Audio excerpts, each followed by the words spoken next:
actually thinking that we should put this ST170 engine in Winston. What do you think? No. Healthy today, chicken and bacon wraps. Could have cut it in half for me. SMB Autos in Iver. 4-door Mark II. 2-litre Z-Tech. Huge trumpets. Finance killed the scene. Fat burnouts. Just in case. 2-door Mark 1. 2-litre Pinto lump. Love the sound of twin carbs. E30 M3 convertible.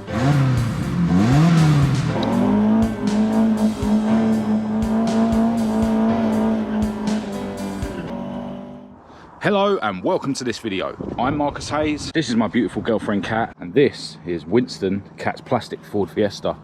As you'll know if you watched the last video, we went and picked up another ST170 engine.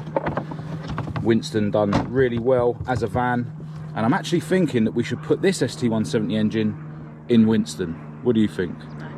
I'll keep trying to persuade her. Right, so later on we're going to head over to my other garage to drop off the new ST170 engine. But before all that, we're going to go and meet up with a subscriber called Nick, who owns a Mk1 and a Mk2 Escort. Quick stop off for some grub. We're going healthy today. We've got a Subway chicken and bacon wraps. Could have cut it in half for me. Can't go to Subway without getting a cookie or three. Oh my God.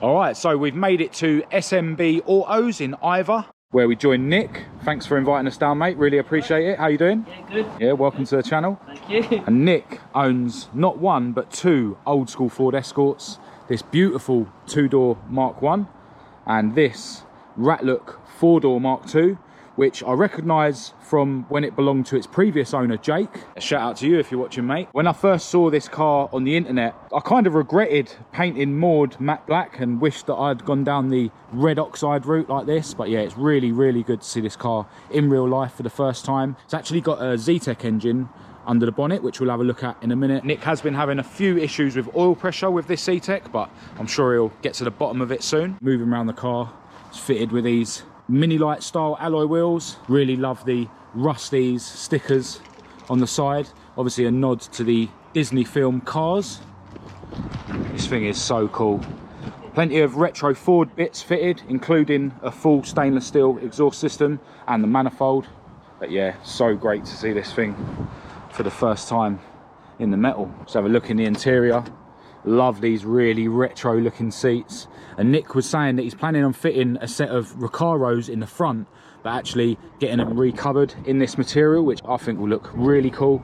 Got an aftermarket OMP steering wheel. You can see the reservoirs on the dash there, showing that this car is actually fitted with a bias pedal box. This was actually an auto shell originally, so it's already got a large gearbox tunnel. Running a line lock for fat burnouts. It's also got a fire extinguisher, just in case. Love this thing.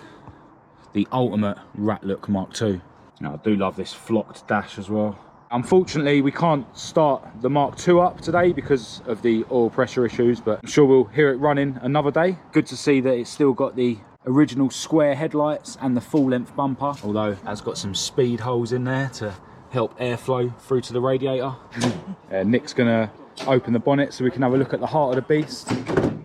As I mentioned, it's running a 2-litre Z-Tech engine, which is actually running on bike carburetors. These huge trumpets, fitted, as I said, with a retro Ford stainless steel exhaust system and manifold. Nice alloy rad and alloy oil catch can. It's got the retro Ford alternator bracket kit. So yeah, really, really nice spec on this Z-Tech. Loving that sticker. Finance killed the scene. Very true. Got some aftermarket adjustable top mounts with suspension as well.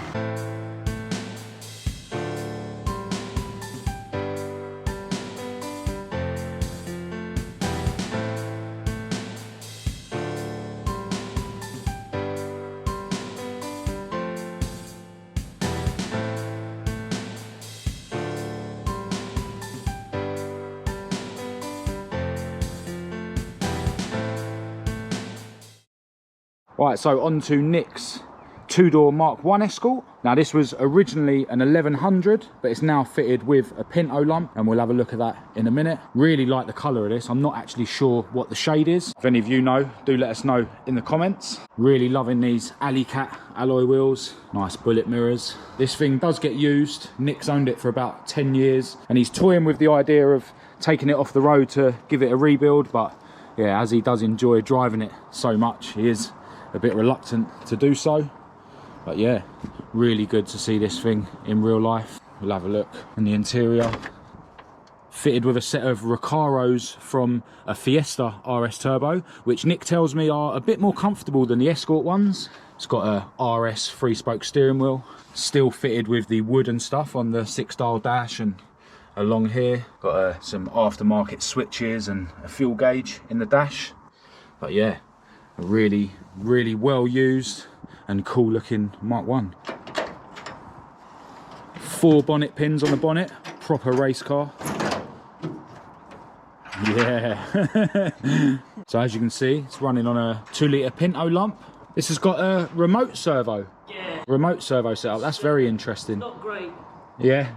It saves the worries that you have with a normal servo with the exhaust melting it and stuff. I had issues when I had a Pinto in my Mark 1. Anyway, you can see that it's running on a set of twin Delorto carburetors. Bet they sound nice. I'm sure we'll be able to hear those in a minute. Yeah, as you can see, like the engine bay's all been smoothed and stuff, and this isn't sort of the normal Escort shape. Yeah, really interesting. I've never seen one that looks quite like that. Nick has relocated the fuse box to inside the car, and he's actually using some more sort of modern fuses rather than the old school ones. So it's got H&H electronic ignition in the Dizzy. I can also see down there, that bit of metal going across there is an anti-dive kit. So you've got the 3 brackets for the anti-roll bar rather than just the 2. So yeah, this has definitely been built as a bit of a driver's tool. Yeah, Nick's gonna fire the beast up.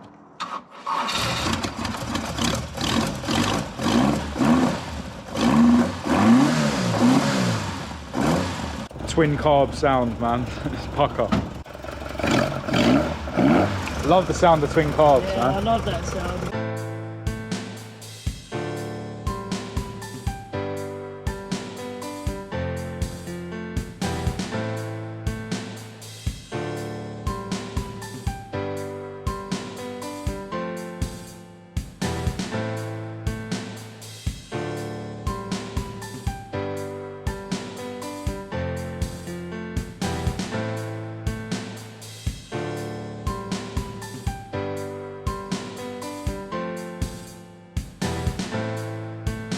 Alright, so before we get out of Nick's way and let him get on with the rest of his day, he's very kindly said that he'll take me for a rip in the Mark 1 and I can see what she feels like. Yeah, no back seats in this one, Kat, sorry. I'm not back in 5 minutes, wait longer. Yeah, this has got a Trans-X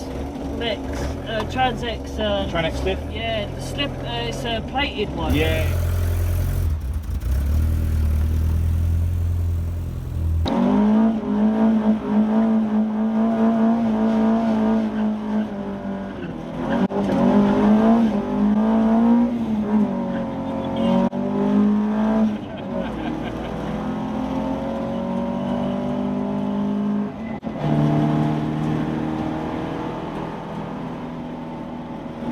So nice. Pinto, man. I love how like talky a Pinto is.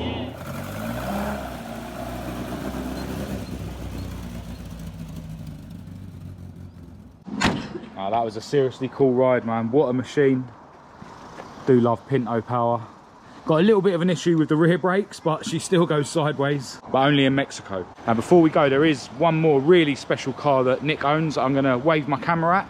It's for all you Beamer lovers. Check this thing out. I didn't even think these things existed. It's a genuine E30 M3, but a convertible. And just like the non-convertibles, they're all left-hand drive. Yeah, this is seriously, seriously cool. Yeah, Nick bought this quite a while ago, and let's just say it's turned out to be a very decent investment. And Nick's gonna show us under the bonnet. What do these have, a straight 6 or? This one's a 4-pot. Oh, is it? Brake. Is that what they are? Yeah. I like the covers with the M colours on it. Aftermarket radiator in it.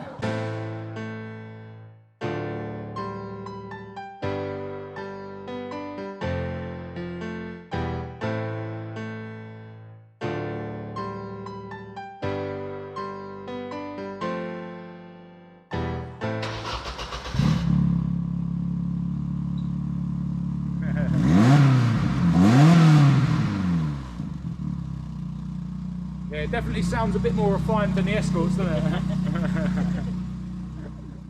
Thanks again for inviting us down, really appreciate it. We're going to get out your way, but I'm sure I'll see you at some shows and stuff later on in the year. And good luck with the Mark II oil pressure problem. Yeah, hopefully so. And yeah, I'll chat to you soon, man. Yeah, cool. Take it easy. Cheers, take care. Well, that was awesome meeting Nick and checking out his fleet of cool cars. He's a proper top bloke and a genuine petrol head. Hopefully we'll catch up with him again at some shows and stuff later on in the year. As I mentioned earlier, right now we need to head to my other garage and get this ST170 out of Winston's boot.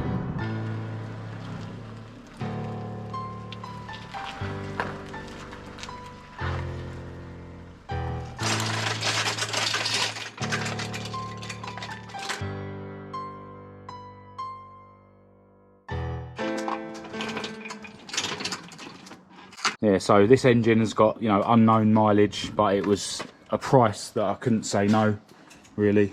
Definitely a lot of surface rust here. It's obviously spent a lot of time sitting outside. Yeah, quite a rusty block, but the price this was, it was worth it, even if it just gets used for parts.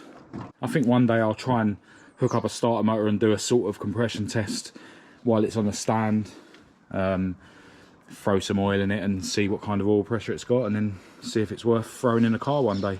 I do want to pick up at least one other complete ST170. I want to try and get one that's got, you know, a known history, or one that I can hear running first, you know, which will obviously cost a few more quid than this one. But I don't mind having this as my sort of second spare one.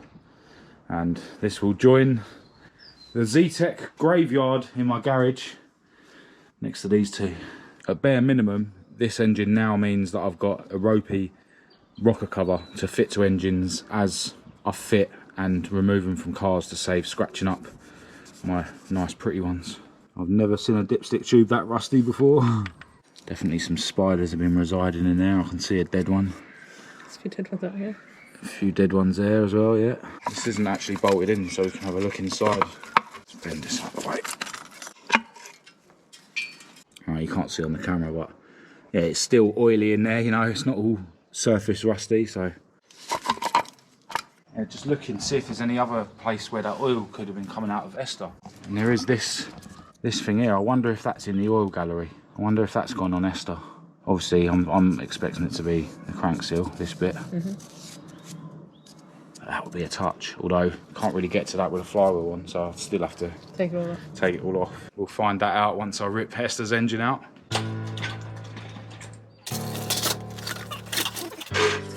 Down and manoeuvre it in after.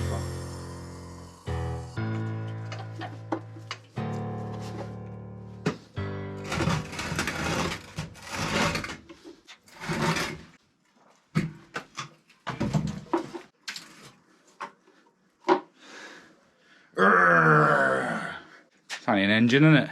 So there we go. Engine hoist, jack and tools are ready for tomorrow's shenanigans. All right, now time to get out of here.